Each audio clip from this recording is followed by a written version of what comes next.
Beauty और beast की कहानी। ब्यूटी एंड द बीस्ट कहानी। एक समय की बात है। एक व्यापारी अपनी 3 बेटियों के साथ रहता था। व्यापारी को अपनी तीनों बेटियों से प्यार था। एक दिन उसे किसी काम से दूसरे देश जाना था। जाने से पहले व्यापारी ने अपनी तीनों बेटियों को अपने पास बुलाया और पूछा, मेरी प्यारी बच्चियों, कहो मैं परदेश से तुम तीनों के लिए क्या लाऊं? पहली बेटी ने सुंदर कपड़े और दूसरी बेटी ने गहने मंगवाए। तीसरी बेटी, जिसका नाम ब्यूटी था, उसने अपने पिता से कहा कि वह उसके लिए एक गुलाब का फूल ले आए। व्यापारी ने अपनी तीनों बेटियों से उनके उपहार लाने का वादा किया और अपने सफर पर निकल पीढ़ा। अपना काम खत्म करके व्यापारी जब अपने घर की ओर चला तो वह तूफान में फंस गया और रास्ते से भटक गया। बहुत कोशिशों के बाद भी वह अपने घर का रास्ता ना ढूंढ सका। तब तक तो अंधेरा भी हो चुका था। तभी अचानक उसकी नजर एक रोशनी पर पड़ी जो दूर एक महल से आ रही थी।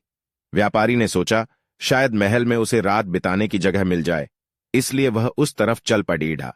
जब व्यापारी महल में पहुंचा तो महल में कोई भी नहीं था। उसने हर तरफ देखा, लेकिन उसे महल में कोई नहीं मिला। आश्चर्य की बात थी कि खाने की मेज पर कई प्रकार के स्वादिष्ट व्यंजन रखे हुए थे, परंतु उन्हें खाने वाला कोई नहीं दिख रहा था। भोजन को देख व्यापारी की भूख और बीअराच गई थी, इसलिए उसने भरपेट खाना खाया और एक कमरे में मुलायम गद्दों पे सो गया। सुबह व्यापारी ने जब महल के बागीचे में सुंदर गुलाब खिले देखे तो उसे ब्यूटी से किया हुआ वादा याद आ गया। उसने एक फूल तोड़ा और घर की ओर जाने लगा। तभी वहां एक भयानक जीव प्रकट हुआ और बोला, मैंने तुम्हें अपना भोजन खाने दिया, अपने मुलायम गद्दों पर सोने दिया और तुम मेरे ही बागीचे से गुलाब तोड़ रहे हो। तुम्हें इसकी सजा भुगतनी होगी। व्यापारी बहुत डर गया था। कांपते हुए बोला, मुझे माफ कर दो मुझे मत मारो। ये गुलाब मैंने अपने लिए नहीं तोड़ा, अपनी बेटी के लिए तोड़ा था। मैंने अपनी बेटी से वादा किया था कि मैं उसके लिए गुलाब का फूल लाऊंगा। यह सुनते ही राक्षस ने व्यापारी से कहा कि वह एक शर्त पर उसे छोड़ेगा। उसे अपनी बेटी को महल में भेजना होगा। डरा और घबराया हुआ व्यापारी अपनी बेटी को भेजने का वादा कर वहां से चला गया। घर पहुंचकर व्यापारी ने अपनी बेटियों को सारी बात बताई और ब्यूटी से माफी मांगते हुए कहा, अपनी जान बचाने के लिए मुझे उस समय कुछ समझ नहीं आया और मैं राक्षस से यह वादा कराया। मुझे माफ कर दो ब्यूटी, अपने स्वार्थी पिता को माफ कर दो।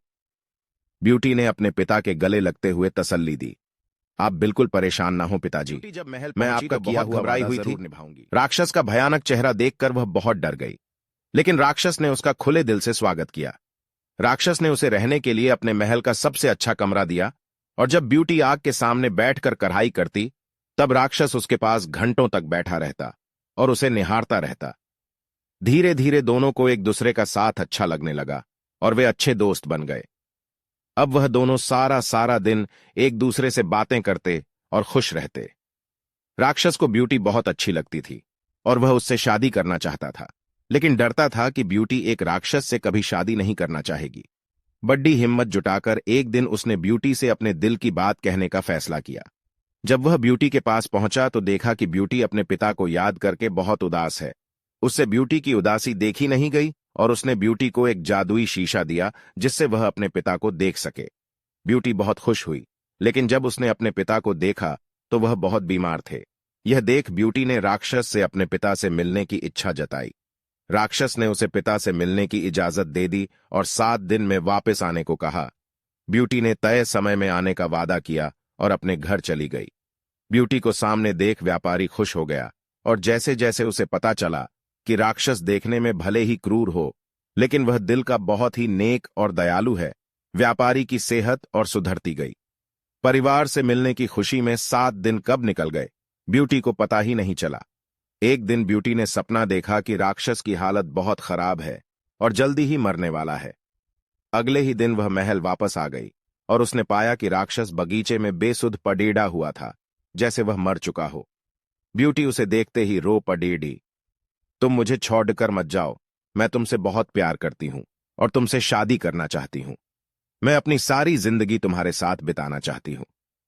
जैसे ही ब्यूटी ने यह शब्द कहे, एक रोशनी ने राक्षस को ढक लिया और जब रोशनी गायब हुई तो भयानक और क्रूर दिखने वाला राक्षस एक खूबसूरत राजकुमार में बदल चुका था।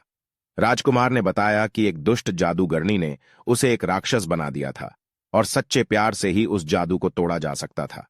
बहुत समय से राजकुमार उस लद्दकी को ढूंढ रहा था, जो उससे उस रूप में प्यार करे जिससे सब डरते थे, जो उसकी सूरत से नहीं बल्कि उसके गुणों को चाहे। आखिरकार राजकुमार को उसका सच्चा प्यार मिल गया और वह बहुत खुश था। जल्द ही ब्यूटी और राजकुमार की शादी हो गई और वह अपनी गुलाबों सी खूबसूरत दुनिया में हंसी खुशी रहने लगे। शिक्षा। इस कहानी से हमें यह शिक्षा मिलती है कि हमें किसी की सूरत को देखकर उसकी सीरत का अंदाजा नहीं लगाना चाहिए। इंसान का बाहरी रूप सिर्फ दिखावा है, उसका साफ दिल, उसके गुण देखकर इंसान से प्यार किया जाता है।